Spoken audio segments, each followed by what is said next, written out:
It's not going to be a long episode today, I can assure you.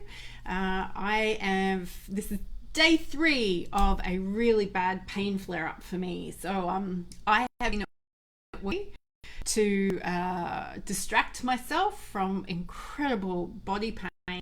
And for reasons that I'll explain later in the week, I can't use most of my go-tos for pain management this week. I need lots of advice around that. It's just a week we need to get through stuff. Okay, there is a plan and I can talk about that. So I'm just going to be short today because I know I'm not at my best. But I thought it was a really important thing to speak into, and this topic came up on Friday night as I was speaking at a online summit that I was invited to speak at. And one of the core things that we can do to market and promote ourselves as health professionals, you might often think that it's all about the branding or the social media posting here, or what platform should I be on, or does Psychology Today in Australia work, or how many recommendations do you have on LinkedIn? But I can assure you that right now in this current climate, those things are nice to have, but they're not the things that are going to help your business regroup or even grow. Hello, Carol.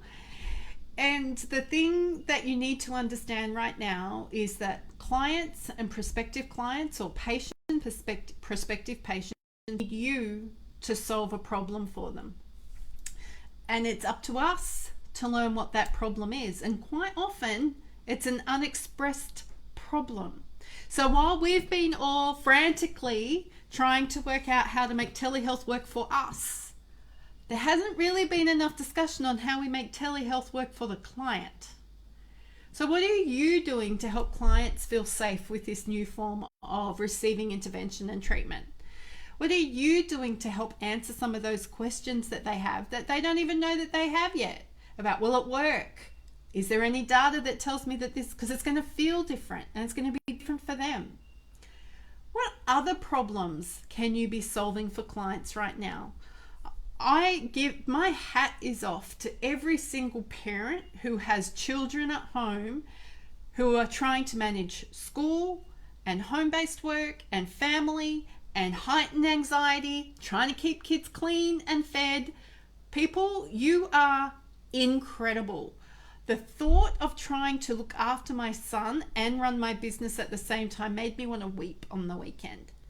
So what problem can you be solving for your clients who may have children in their home, or they may have other siblings in their home, or may have extended family in their home, whose family circumstances have completely changed?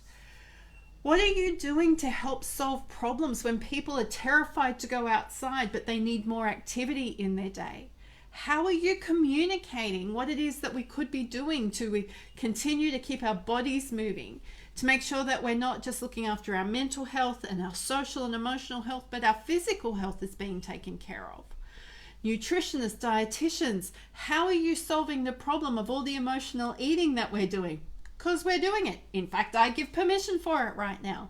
But you know what? In 3 months' time, I'm going to be like, ooh, something needs to happen here. So if you get nothing out of anything else that I say today, please go back to really, really basic things about what problems can you be solving for your clients and your prospective clients right now, because that is the way you are going to be able to keep your marketing, your networking, all of those things that you do to keep your referral and sales funnel open, the tap turned on. Maybe this is a time for you to get back to basics and realize it's not going to be about the next algorithm. It's not going to be about the next clever catchphrase. It's going to be about what tools, resources, and things can you deliver into a person's experience. And Anthea, thank you for jumping on. Goodness me, go play with your little girl. I was just talking about people like you. I've just had a really long call with Anthea, and her little girl sat on her lap, and it was just delightful. But it just made me think of parenting and how different it looks at this point in time. So I need to go. My tolerance for my body pain is up here. I'm going to go and lie in a really, really warm bath about now.